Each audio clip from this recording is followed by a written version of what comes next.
outro olhar.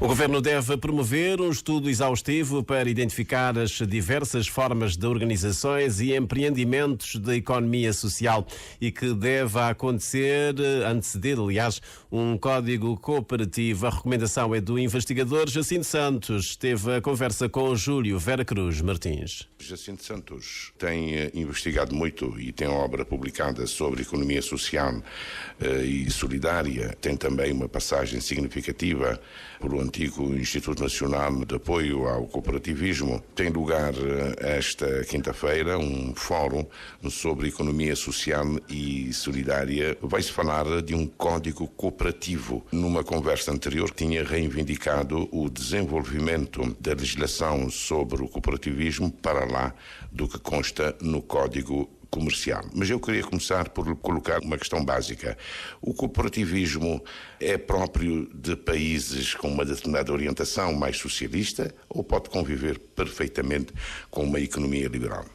Isso é um grande problema que se criou em Cabo Verde, tendo em conta o momento, o contexto em que surgiu o chamado cooperativismo moderno contemporâneo. O cooperativismo surgiu no contexto da construção do Estado pós-independência e como uma das vertentes da política do então partido que esteve no poder durante 15 anos, né, o PSCV. E o PSCV tinha uma concepção abrangente da chamada organizações sociais, e dentro dessas organizações sociais estavam as cooperativas, juntamente com as organizações de massa do partido, como um elemento de política e fortemente ligado à concepção ideológica do regime. E isso criou uma ideia em Cabo Verde de que o cooperativismo é produto do socialismo ou do comunismo, o que é falso do ponto de vista histórico e do ponto de vista conceitual. Digamos, o cooperativismo, as primeiras formas cooperativas modernas surgiram no âmbito da Revolução Industrial, né? A primeira cooperativa formalmente estabelecida e conseguida, que deu origem a um conjunto de princípios que até hoje funcionam e que regulamentam o funcionamento das cooperativas em todo o mundo, surgiu em 1844, não é? E, curiosamente, houve um momento no período da história em que as cooperativas estiveram ligadas ao modelo do comunismo ou socialismo, inicialmente o chamado socialismo utópico, mas o mundo era bipolar. Também existiam cooperativas nos sistemas capitalistas, não é? Modernos. Curiosamente, as cooperativas que sobreviveram até hoje são as cooperativas que funcionam no contexto da economia de mercado. E Cabo Verde, as cooperativas funcionaram no contexto de uma economia fortemente dominada pelo Estado, e com a transição para a democracia perdeu a oportunidade de readaptação ao novo contexto do mercado. E até hoje paira um estigma sobre as cooperativas, em que praticamente muita gente evitava sequer falar sobre a cooperativa. Depois, em 1999, fez-se a grande reforma do Código de Sociedades Comerciais e as cooperativas foram incluídas como sociedades comerciais, e eu tomei posição de que a opção feita era errada e continuo a pensar da mesma forma, porque não se pode pôr em pé de igualdade um sistema de organização empresarial em que os meios, os recursos, a propriedade é coletiva, portanto indivisível, e com as sociedades por cotas, sociedades anónimas. O facto das pessoas estarem numa sociedade cooperativa não significa que o rendimento gerado pela cooperativa significa automaticamente o aumento da riqueza de cada um dos sócios. O cooperativismo pode conviver com o empreendedorismo? O cooperativismo, assim como as sociedades comerciais, sociedades por cotas, é um meio que os cidadãos podem utilizar para promover o empreendedorismo e promover empresas e resolver os seus problemas económicos. Portanto, a Constituição deixa aos cabo-verdianos, isso é a democracia económica, a possibilidade de organização de várias formas de propriedade. A propriedade privada, capitalista, em que a estrutura de capital das empresas são cotas digamos, ou ações à sociedade cooperativa, em que a estrutura do capital da propriedade é coletiva, é património coletivo indivisível, e as pessoas podem decidir ou optar por várias formas de organização de uma economia cooperativa. Portanto, à luz da Constituição e à luz do direito cabo-verdiano, as cooperativas, digamos, é o resultado da expressão da liberdade que os cabo-verdianos quiserem, digamos, abraçar para se organizar de uma forma diferente, seja para produzir, seja para consumir, seja para vender serviços. Um dos itens do Fórum é como fortalecer a presença e o impacto das organizações da economia social e solidária, as cooperativas, as mutualidades. Como se podem remover os obstáculos? É uma questão mais ideológica? Não é uma questão ideológica, mas pode ter resistências de natureza ideológica, como disse. Para muita gente, as cooperativas em Cabo Verde são um produto do regime de partido único de natureza socializante e estatizante. Mas a cooperativa tem que ser vista como um meio de intervenção na economia e no social. E para isso tem que ser, digamos, objeto de políticas públicas, da mesma forma que os governos criam políticas públicas para fomento e fortalecimento do setor privado capitalista. Portanto, os cidadãos têm que estar colocados em pé de igualdade.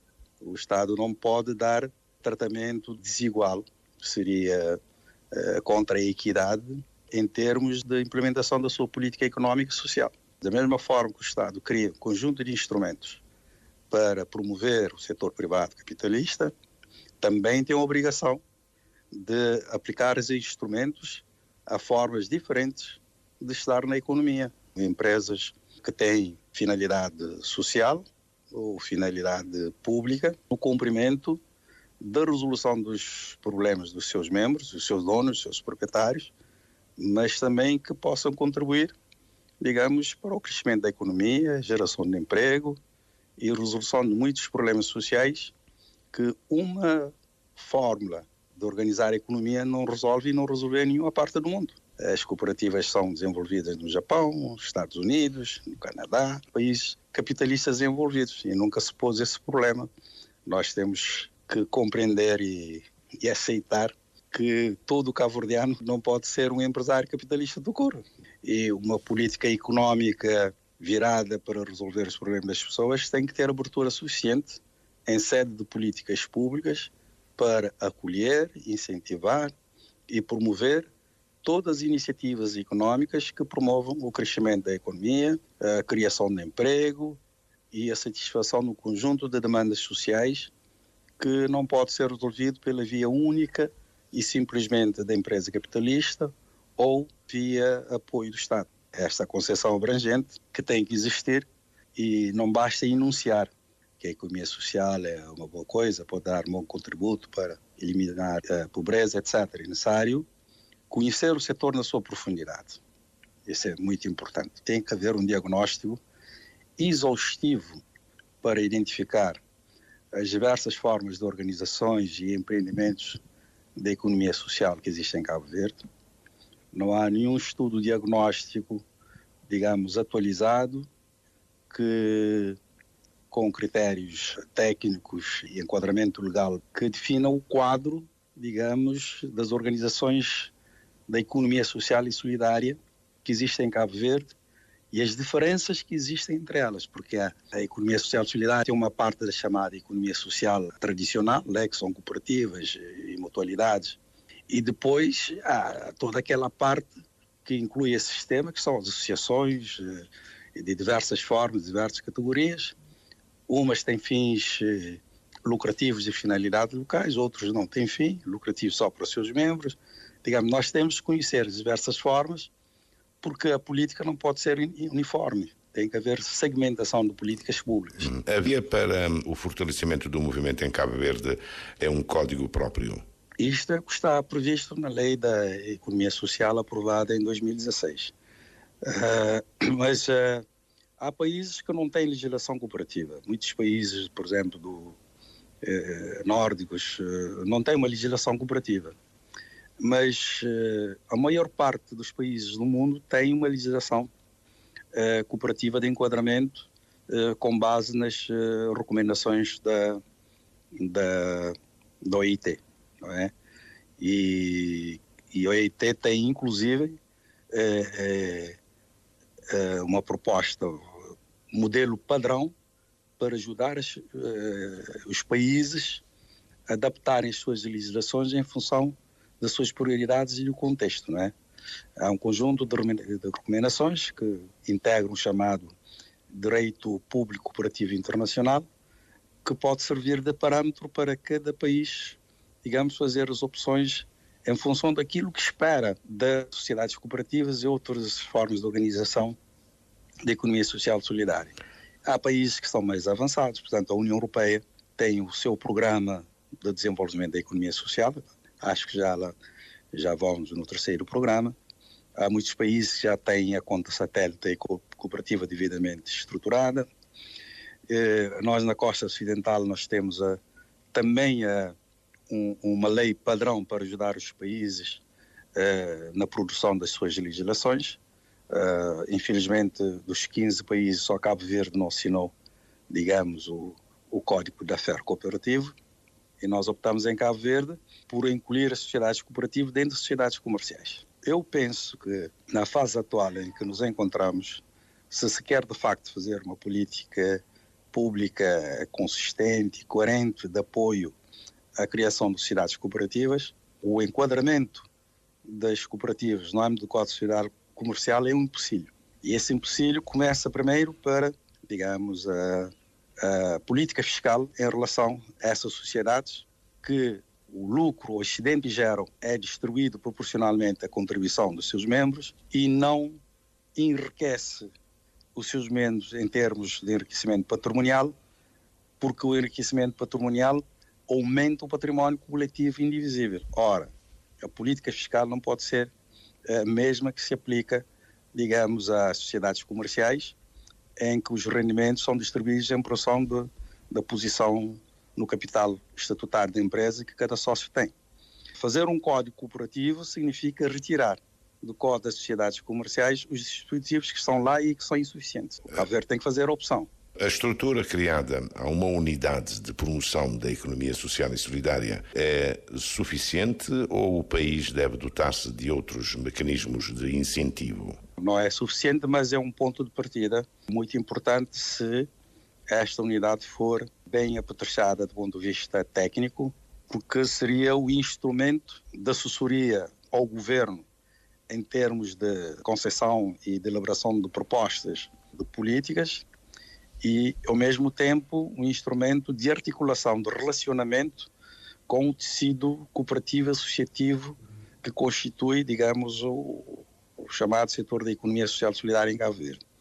Já tem o Conselho também de Economia Social, que é um elemento de reflexão e de consulta ao governo, mas falta outros instrumentos, o instrumento de registro e de regulação da atividade cooperativa, quem vai regular toda essa atividade, acompanhar a parte fiscal, a parte de apoio institucional, a formação dos atores, dos agentes, todo esse aspecto faz parte de um conjunto de instrumentos. Por isso que eu digo que o importante neste momento é fazer um diagnóstico, porque, sobretudo, a pandemia mudou muita coisa. É necessário fazer um diagnóstico atualizado para caracterizar o que existe em termos da prática cooperativa em Cabo Verde, incluindo as práticas informais, identificar essas práticas informais.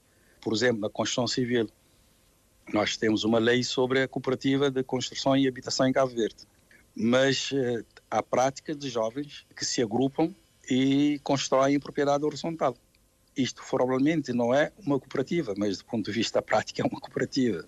Portanto, nós temos de ter muita atenção quanto ao modelo de sociedades cooperativas que mais se adapta à nossa condição, do ponto de vista social, do ponto de vista cultural, do ponto de vista econômico, por exemplo. Então temos que analisar, fazer um diagnóstico muito fino do que existe para não desenharmos uma política cooperativa com base só no ideal, com base só numa abstração do ideal cooperativo. Significa então que esse estudo deve anteceder um eventual código cooperativo.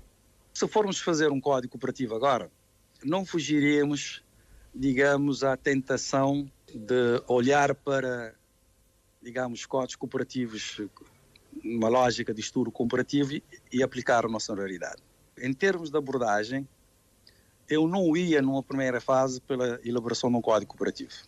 Primeiro, fazia um diagnóstico, com o apoio do BIT ou do AIT, para fazer um diagnóstico em todas as ilhas e, dentro desse diagnóstico, fazer a caracterização e a tipologia de unidades cooperativas, ou empresas cooperativas ou empresas sociais que existem.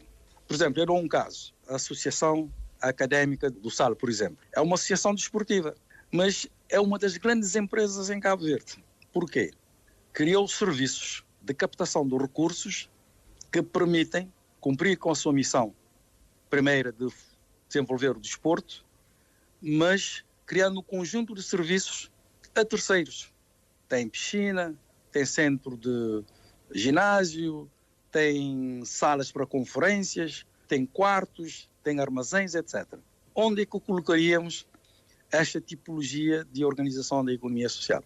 E não pode ser classificado como uma empresa cooperativa tucur, mas não pode ser classificado como uma associação desportiva tucur, porque não é. Porque tem componentes de formação, tem componente económica, tem componente de prestação de serviços associados e tem prestação de serviços ao mercado. Vai ao mercado mobilizar recursos para financiar a sua finalidade social. Por isso é bom que o governo de Cabo Verde peça uma assessoria técnica à OIT para a elaboração desse estudo diagnóstico do setor associativo, cooperativo, mutualista que existe em Cabo Verde. Jacinto Santos, ele que foi entrevistado pelo jornalista Vera Cruz Martins. O governo deve promover um estudo exaustivo para identificar as diversas formas de organizações e empreendimentos da economia